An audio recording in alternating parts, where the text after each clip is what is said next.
So how do you stop the anxiety to further going through this feedback loop of making itself worse and worse? Well, ideally, you do it not only by stopping the brain from overthinking or going into catastrophizing, things we talked about before, but you also go from the physical place, from the physiology. And as I mentioned just before, you would imagine this one horse that's running away and all the others are all of a sudden following in a panic. So what you're stopping are all the other horses. The one horse is the brain. The other horses are how the body responds to anxiety. And so that is really, really very helpful that we have a body that allows us to counter the input of the brain. So we don't use our body usually to actively stop anxiety. And I want to teach you a few ways to do it. Number one is with the activation of the parasympathetic nervous system. It's basically a part of the autonomic nervous system, which consists of two. It's the sympathetic nervous system, and then there is the parasympathetic nervous system.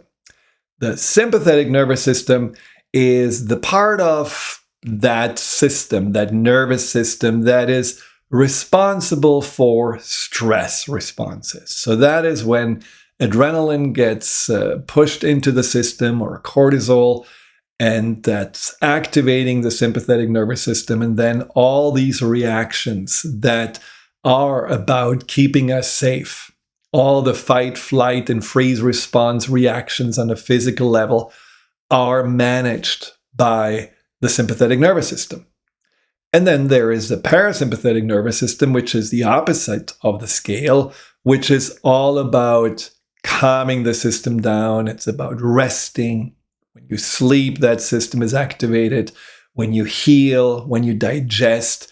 So this part of the autonomic nervous system is reducing the blood pressure, reducing the heart rate, making you breathe slower, equally distributing the blood flow, especially into those organs that are about digesting and healing. And it also then calms down the mind. So wouldn't it be great if when our sympathetic nervous system is activated through anxiety, if we could just at will activate the counterpart that says, stop, we're not going there, it's not such a big deal. Basically getting the parasympathetic nervous system, and especially this one nerve, which is called the vagus nerve, involved. And we can do it. It's not really that hard. And when we do it, the parasympathetic nervous system is releasing its own hormones, its own neurotransmitters that are then literally not only calming the body down, but also calming the mind down.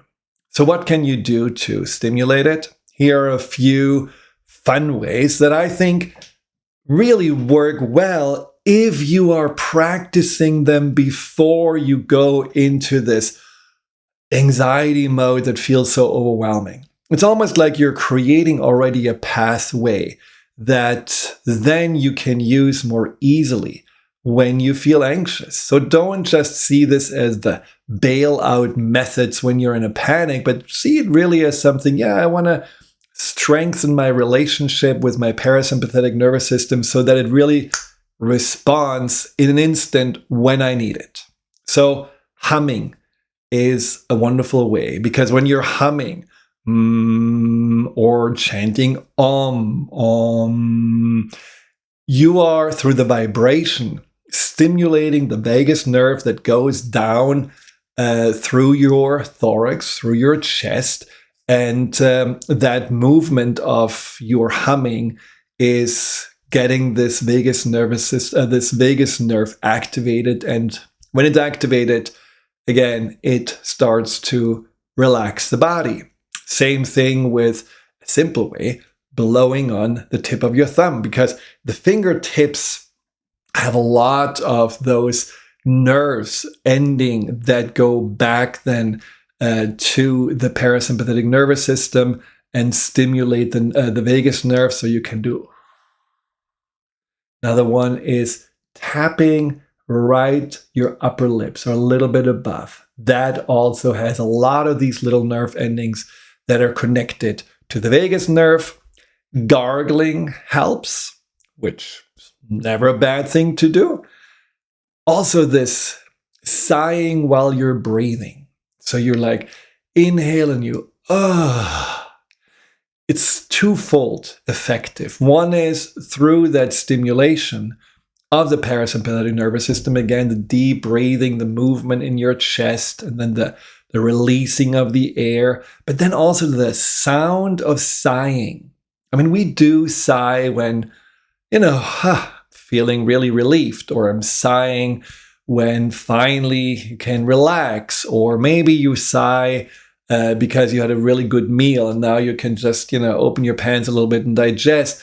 There are these ways or these reasons why we sigh that also signal back to the brain, cannot be that hard, cannot be that bad. Similarly to if we would chant happy birthday, when we have anxiety, the brain would be very confused and wonder what's going on here. I mean, are we celebrating or are we running away from something? So all those things that are confusing a little bit our brain, in addition to stimulating the parasympathetic nervous system, can be very, very helpful. Then chewing gum is again stimulating those nerve endings that are connected to the vagus nerve, or whistling. Another way to go twofolds, because I remember when we were leading a group of 12 years old while we were 16-year-old through a night walk in the Black Forest. We, the two leaders, my friend and I, were actually scared because it was so dark and there were so many unknown noises, and we had to pretend for these kids that, we have it together, we keep you safe, nothing to worry about, that we started whistling. Because whistling was a way just to show that you have, somehow no fear, no worries, everything is fine, you're in a good mood. So I remember how, I wasn't a very good whistler at that time, how whistling was just somehow getting everyone out of the mindset of being worried because of the dark, and somehow changing the mind to something much more positive. Another good one is alternate nostril breathing, which I love. I did this in yoga many years because it really, really is something that also stimulates both sides of the brain and stimulates the parasympathetic nervous system. So it's very simple. You close the right nostril and inhale through the left. Then you close the left nostril and exhale through the right. Then you inhale through the right again. Closing, exhaling through the left. And you do this slow. Ideally, your nose should be free. But if you do it slow and you have your eyes closed and you just, go into a more relaxed mode, it's, for me, a sensation of cooling the whole system down. And anxiety feels often as if we are overheating, that, we're that running away mode, or running, into the catastrophe that our mind imagines mode. So slowing everything down by slowing down the breathing and doing this alternate nostril breathing is, very, very effective, especially if you already have primed your system that is what it's supposed to do. So practice any of those things regularly. It's a toolbox that works the best if you know what the tools are for. And smiling, of course, is very good, because as you're smiling, again, same as whistling, same as humming, you're confusing the brain, and through the muscles, as you're moving them, you are feeding back to the parasympathetic nervous system, and that is leading for you to ultimately feel calmer.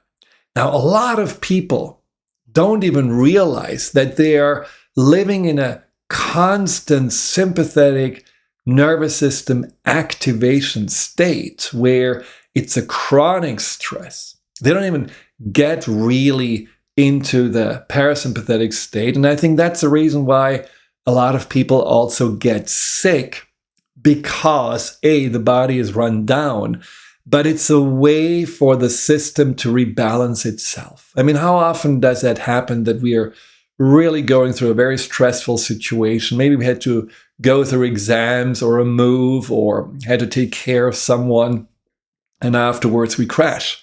And we crash with a cold or a sore throat. And it's not that the body is letting us down, and actually it's asking us to slow down and go into the parasympathetic nervous system. It goes into the healing phase to recharge and rebalance. And we don't have to let it go this far. So I feel like if you notice that your heart rate is always a little bit higher, that you in general are more on alert, that your brain never shuts down, that you're always somehow on the move, chances are your sympathetic nervous system is overactive and your parasympathetic nervous system needs some attention. And so just practicing that and noticing, I do actually feel calmer. My mind is more still. I do feel that, my digestion has improved, or I sleep better. That is in itself something that's not only helping when you're anxious, it's actually preventative to feeling more anxiety. As a side note, if you have chronic anxiety and chronic stress, check out if you have your adrenals being worn out.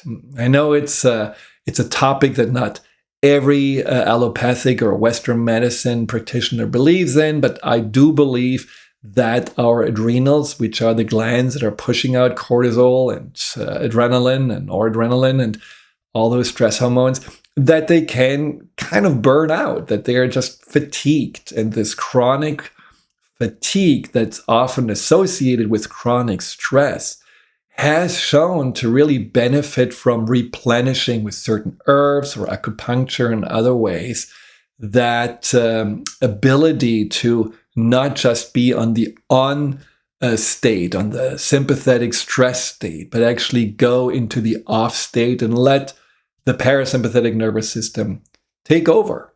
So I am a very big proponent, and that's more something I talked about before in session 3, that we can also prevent anxiety by giving our body what it needs in regards to supplements or vitamins and other things, that it can actually recalibrate itself, especially when we have been dealing with anxiety for a long time. And let's face it, our lives are more stressful than they have been 20 or 30 years ago. And so we all have probably an issue with not being totally balanced with our sympathetic and parasympathetic nervous system. So these are some of the things you can do.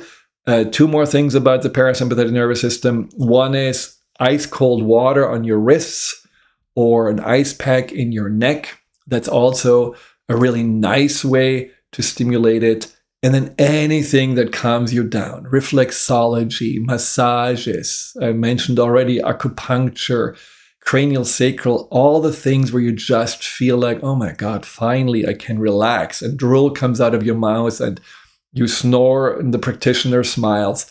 That's perfect. That's what your system needed to go down into this really, really calming, rejuvenating, replenishing state. And we should do this as often as possible, because we ask a lot from our body and we should give it back. So practice your parasympathetic nervous system and notice that when it's ready to jump in when you're anxious, it will be an excellent ally to cool the whole system down. Next is the body. Hi, Dr. Friedemann here. Thank you for tuning into my YouTube channel. If you're interested in learning more about fear and anxiety, here you'll find guided meditations, webinars, and interviews with some of the most renowned experts in the field of empowerment. Delve into the over 230 videos and more to come every week.